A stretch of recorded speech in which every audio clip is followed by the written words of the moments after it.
The Spider-Verse films, both Into the Spider-Verse and Across the Spider-Verse, are immense feats of animation and filmmaking. Not only is their cutting-edge blend of animation and artistry beautiful to behold, but the many intricate details you might find in these films almost beg you to pause the screen and study it just a bit closer. And that's exactly what I did. In fact, I spent days going frame by frame through both films to provide you lucky few viewers the most immersive and informed timeline video I could possibly make on this wonderful franchise. I must warn you in advance though, much of what I've unearthed while going through these films appears to be either ignored, disregarded, or yet undiscovered by many of the film's fans. The information I'm about to share may seem as if the timeline between films doesn't make much sense, but there's a perfectly sound reason for that, one you're going to have to wait patiently for me to explain. Not only that, but I also plan to introduce the Spider-Verse movies onto my MCU timeline for the first time ever, and we'll touch on how exactly the MCU has already been affected by the Spider-Verse films, and vice versa. So if breakdowns and timelines interest you at all, and you're excited about what I have to share, don't forget to like this video, subscribe for more, and hold on to your web shooters because we're going on a crazy ride. Welcome to Geekritique. My name is Dakota, and I'll be your forensic chronologist today as we enter a world of limitless dimensions, the crossroads of infinity, the junction to everywhere. The thing that really makes the timeline of these films so daunting to try and nail down is the fact that you're not just dealing with one timeline, but multiple, potentially infinite iterations of the Marvel story. The world that our protagonist Miles Morales inhabits, Earth 1610, is only one such mystery to unravel, but the story spans many planes of existence. For the sake of this video, let's first make it clear that in the Spider-Verse films, the terms dimension, world, and universe are all used interchangeably to delineate which Earth each Spider-Person comes from. I'm from another dimension. There's a world out there with no Spider-Man to protect them. In my universe, this place closed 6 years ago. Before we jump into the primary timeline of E1610, let's take a look at some of the other worlds these films highlight for us, and how they all interact on a roughly linear level. In Spider-Man Into the Spider-Verse, 6 different dimensions are shown to directly converge into E1610. Earth 616, later called Earth 616b in the sequel, is a fairly contemporary universe. Likely meant to emulate the 616 universe of the comics, it's probably the closest mirror to our own universe that we see. Interestingly, in the comics, only about 14 years pass since the start of the Marvel Comics 616 story to the present, and here Peter B. Parker claims that after 15 years, things drastically change for him. Then like 15 years passed, I buried Aunt May, my wife and I split up. So this might be a glimpse at what's to come for Peter Parker in the main comic universe, or at least something of a fun tease as to what a possible future might entail. You're probably wondering how only 14 or 15 years have elapsed throughout the entirety of the main comics universe if the Marvel story hasn't ever been rebooted in over 62 years of publication and over 28,000 issues have been released. That's a very important question. More on that later, because it may have a lot to do with the overall Spider-Verse timeline.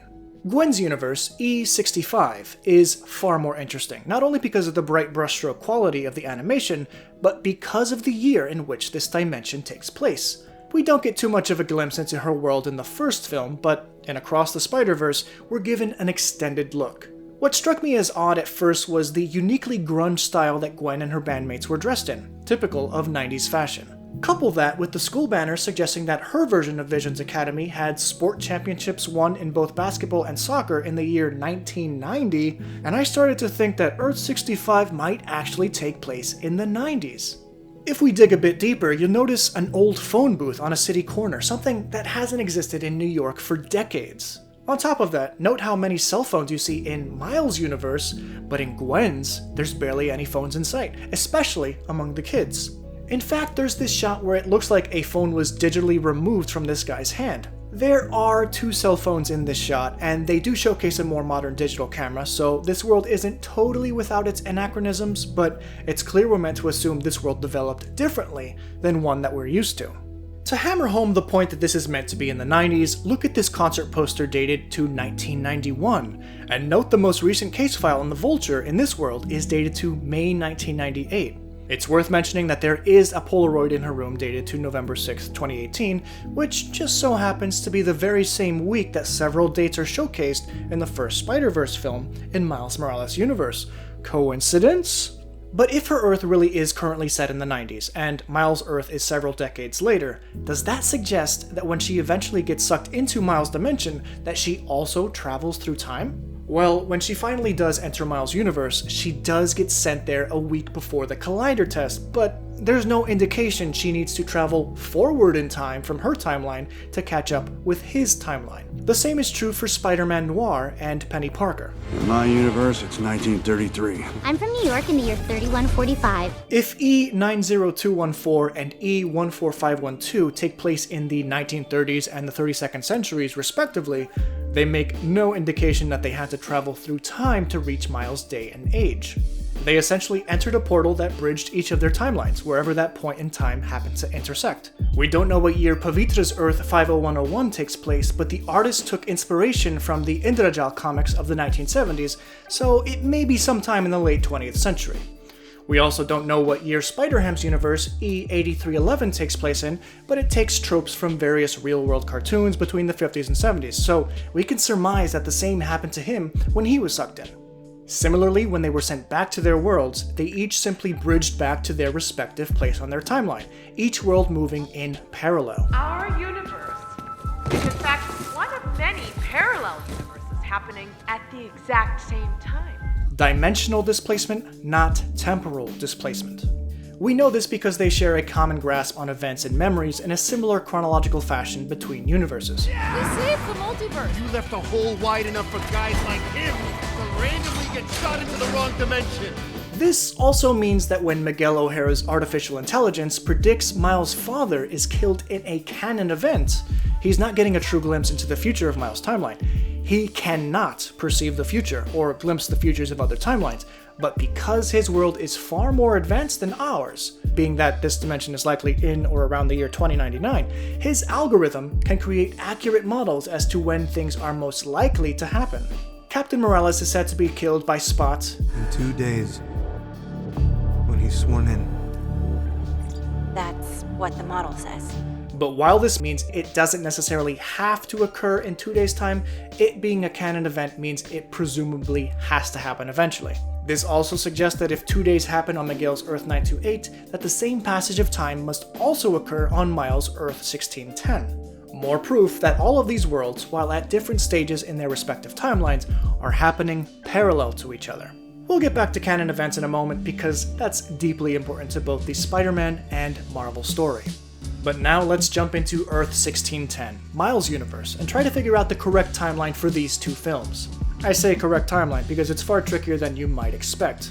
Let's start with the first film, which seems to be the easier of the two to nail down. The year in particular is fairly easy to place. When we first meet Miles, he's creating tags to spread around town, and on one tag, bracketing a stylized version of his name, read the numbers 20 and 18. Simple enough, and there are a number of other indicators that suggest it's in 2018. The date of the Collider test is on 11/15/18, which also helps us place the events of the film in November. There's also this Daily Bugle newspaper dated to Wednesday, November 7th, 2018, and it just so happens to be placed below Peter Parker's tomb, which also corroborates that we're in 2018. We curiously have this fake date of December 2nd, 2018, which is misleading and purposely incorrect as Miles was attempting to seem dumb to flunk out of school. December 2nd lands on a Sunday, so he can't have been taking a test that day to begin with anyway, on top of the fact that there's no month named December. This means we can discredit that this film occurs in December 2018 altogether, something many people believe to be the case. So when exactly did Peter Parker die in this universe? Well, November fits better than December all around. Despite it being snowy in NYC, we see fall foliage still present on several trees, and when they go up to the Hudson Valley, we're shown vibrant autumnal colors typical of the October-November months. But which November date works better? The one on the computer or the one on the newspaper? We know that the Collider test occurred a day or two after Miles turned in that test he got 100% on, and we know Peter dies on a weeknight. It's a weeknight. So both Tuesday, November 6th, the day before the Daily Bugle is printed, and Thursday, November 15th, the day the computer reads the test occurred on, could be correct.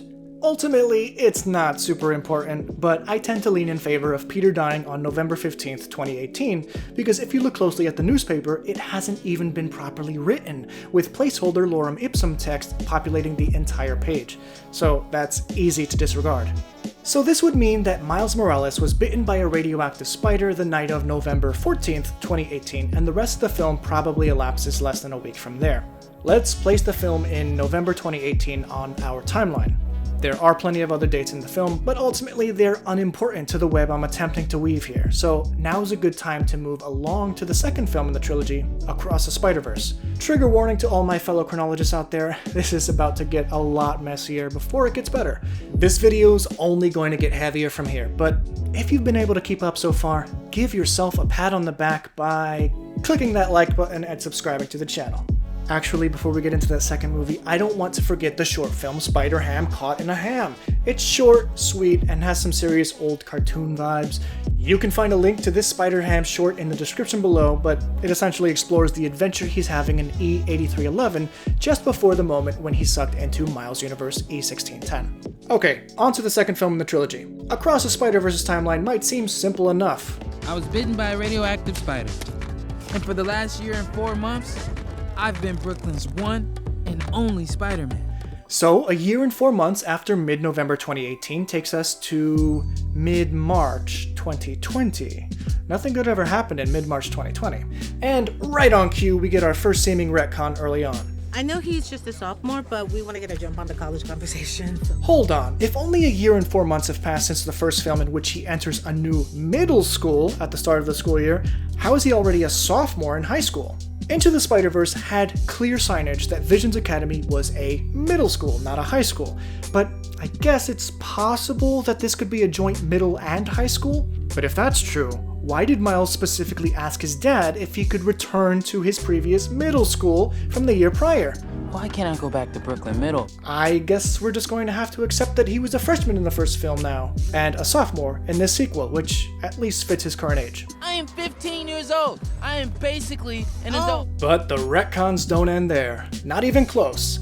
Despite occurring a year and 4 months after late 2018, you might be surprised to discover that this film doesn't claim to take place in either 2019 or 2020 at all, or 2021, or even 2022 for that matter. That's right, there's an abundance of evidence that Across the Spider-Verse takes place in 2023. We see some CCTV footage of Spot in the bodega dated to 2023-07-11, almost 5 years after the supposed events in the first film. There's a graffiti tag on a train with a 23 attached to it. Miles' tagging journal has a big 23 in it. There's a Wu-Tang Clan poster that has the date Wednesday, November 22nd on it, and in 2023, November 22nd lands on a Wednesday. There's a varsity banner in the school for the recent graduating class of 2022, and on the counselor's computer we can see she has his grades pulled up from his previous school year, notably dated from 2021 and 2022. Miles even has a 2024 campaign sticker for Michelle Obama posted up in his room, which could only fit the upcoming 2024 election cycle. All of this clearly indicates that this movie doesn't shy away from identifying itself as clearly occurring at some point in 2023. Considering his parents are meeting with a school counselor before his grades are finalized suggests that the school year isn't over, but the bodega date places us in July. The context of the film supersedes the on-screen dates in this case, but the context of this also being a 2023 film means we now need to bring the first film, Into the Spider-Verse, up from 2018 all the way up to late 2021. Considering he's still in his school year, a March date for Across the Spider-Verse works well, so we'll place Spider-Man Across the Spider-Verse in March 2023. And as frustrating as this may be, I can't help but think this was done purposefully. I don't believe this is simply a case of a movie series placing their most recent film in the modern day like John Wick or the Mission Impossible films do. With as much detail that went into both of these films to make them run as seamlessly into one another as they do, it's hard to believe that a team that could produce such quality could also fumble so tremendously with something as straightforward as a timeline. And that's why I don't think it was straightforward at all. This might seem crazy, but I believe that Lord and Miller, and everyone else attached to this series, have chosen to introduce an incredibly meta aspect of the timeline unique to the Marvel Universe. I believe we're witnessing our first example of the sliding timeline in a Marvel film or series. Take note of what I mentioned previously. Despite Marvel's continuously growing body of work that spans stories dating all the way back to 1961, when we conventionally believe the Marvel 616 universe began being written, only about 14 or so years have actually transpired in-universe. This means that Fantastic Four #1, despite arriving in 1961, actually takes place roughly around the year 2009 by the time of this video's release. There may be outdated pop culture references in them, mentions of historical or political events or figures from the time of release, or even what we may now deem to be old tech in these now outdated back issues, but the sliding timeline explains these away as merely topical references for the times in which these events are being relayed to us. In the 616 Comics universe, this helps explain why characters aren't aging like they do in the real world. Instead of pushing 76, Peter Parker is only about 29 years of age in the current comics. The sliding timeline may have begun as a mere bug in the system, an unavoidable trap when you keep characters young but also keep your story set in the present day and age. But this bug was eventually adopted as a unique feature of the Marvel Universe. Note what Galactus says about time in 2016's The Ultimates #5.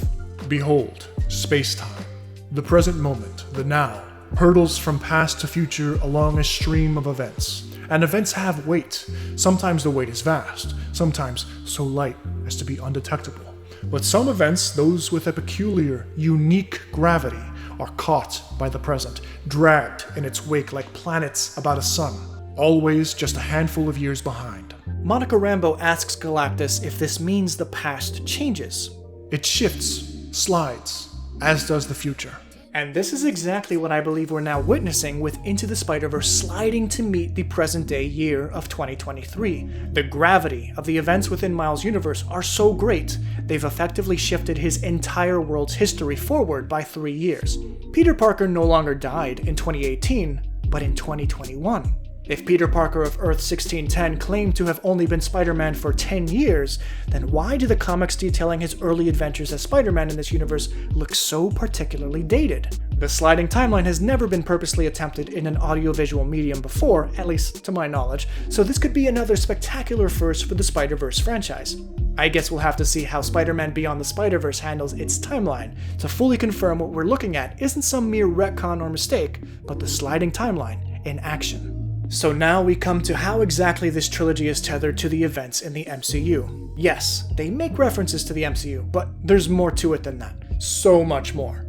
It's no coincidence that they show the strands of the multiverse in the same style and fashion as we saw featured at the end of Loki Season 1. And likewise within the MCU, when Doctor Strange's spell goes awry, it's no coincidence that individuals with some intrinsic relation to Spider-Man were shot through the multiverse. The effects of the Spider-Verse films have bled into the MCU and vice versa. Let's start from the beginning and piece this all together. Alright, let's do this one last time. Loki Season 1 introduced the concept of there being a multiverse before the multiverse we know today.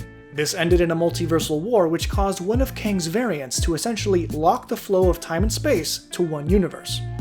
Once I isolated our timeline, all I had to do was manage the flow of time and prevent any further branches. These branches, unless pruned, become offshoot universes, which would lead to another multiverse if left unchecked. And that's when Sylvie, a Loki variant, kills He Who Remains, allowing the universe and the timeline to revert back to its natural state of infinite possible universes. A multiverse is birthed.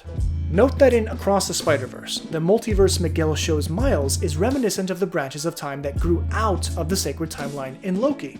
This is clear cross-studio intent. The filmmakers want you to be cognizant of the bigger Marvel picture here. What's this? This is everything. As such, we're led to assume that the Spider-Verse, or the arachno-humanoid polymultiverse as Miguel calls it, cannot exist without the events in Loki preceding it. Are you still with me? Maybe? Well, let's go a little deeper. When Fisk starts the Alchemax Collider in the first film, Peter Parker, the Spider-Man of E1610, is forced into it, causing the unintended phenomenon of several spider people from across the multiverse to be pulled into his dimension. This event essentially ripped a hole into the fabric of the multiverse, specifically through the junction where all the spider people's lives are weaved. And this here, this is all of us. All of our lives woven together in a beautiful web of life and destiny. This spider-sized hole in the multiverse was not properly closed by the end of the film. Notice what Miguel tells Gwen. You left the hole wide enough for guys like him to randomly get shot into the wrong dimension. Now, it may at first seem strange to consider that random acquaintances, mostly foes of Spider-Man, are being shot into the wrong dimensions, even after Miles and friends seemingly closed the entrance to the Spider-Verse by destroying the Collider. But where else have we seen spider-villains pop up? Oh right, Spider-Man No Way Home. Doctor Strange agrees to perform a spell to have everyone forget Peter Parker is Spider-Man. The entire world's about to forget that Peter Parker is Spider-Man. Notice Steven's spell was intended to only function within the confines of this world. Nothing in the course of the spell seemingly drew upon worlds or dimensions outside of the MCU, and I doubt that Doctor Strange would knowingly agree to tampering with the multiverse. The multiverse is a concept about which we know frighteningly little. But somehow, the spell backfired and they pulled in other Spider-Men and Spider-Villains from across the multiverse. That little spell that you botched where you wanted everyone to forget that Peter Parker's Spider-Man, it started pulling in everyone who knows Peter Parker's Spider-Man from every universe into this one. The Peter Parker of the MCU is intrinsically woven into the Spider-Verse, and because that hole existed within the multiverse from the damage done by the Collider, Strange's spell unwittingly involved other universes into the fray.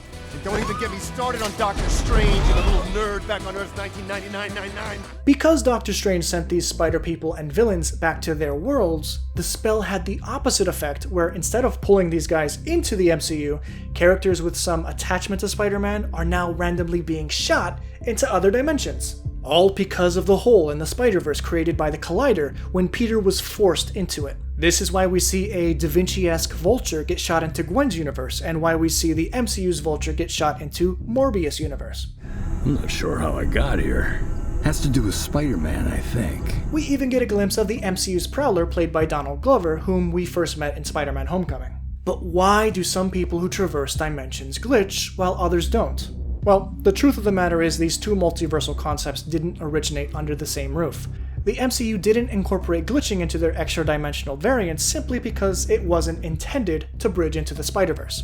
But now it's clear that Feige and Pascal are playing ball, with Marvel allowing Sony the opportunity to use concepts like the multiverse as a shared playing field. If you want an in-universe reason why some glitch while others don't, I like to believe that if you get into another universe by magic, or by some specific multiversal portal skill, you aren't necessarily breaking the multiverse. What the Collider did was essentially wound the multiverse, and anyone making the jump through it without some high-tech gear is essentially caught in that wound, hence the glitching. And at last, that leads to our grand finale, Canon Events. Seemingly, every world in the multiverse, or at least all that we know of, has a Spider-Person. Someone linked to their universe so heavily, so devastatingly, that any perceivable alteration to the series of events that shape these individuals' lives could rip their world apart. We've seen incursions before, but this is shown to only happen after extreme tampering with the fabric of reality. What we see in Across the Spider-Verse is whole worlds being destroyed because single events are altered. Is this due to the hole that's been ripped into the multiverse? I don't think so. But if the events in Spider-Man's life are so important to the fabric of the Marvel story, does this not suggest that Spider-Man is the single most important figure in the entirety of the multiverse? It might not even be the Spider-Persons that are the most important figures in the multiverse, but the spider that bites them. After all, the Go-Home machine is seen to track the DNA of the spider, not the world the Spider-Person belongs to.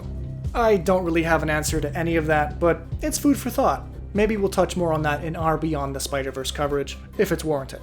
One final fun fact before we end our video. I just kind of find it funny that instead of Michelle Obama running for president in 2024, on Earth 42 we see that AOC, Alexandria Ocasio-Cortez, is running for president in 2024. Thank you all so very much for watching. I know I didn't cover everything that you may have wanted me to dissect, but it's fun actually being able to place these two Spider-Verse films on our big MCU timeline graphic.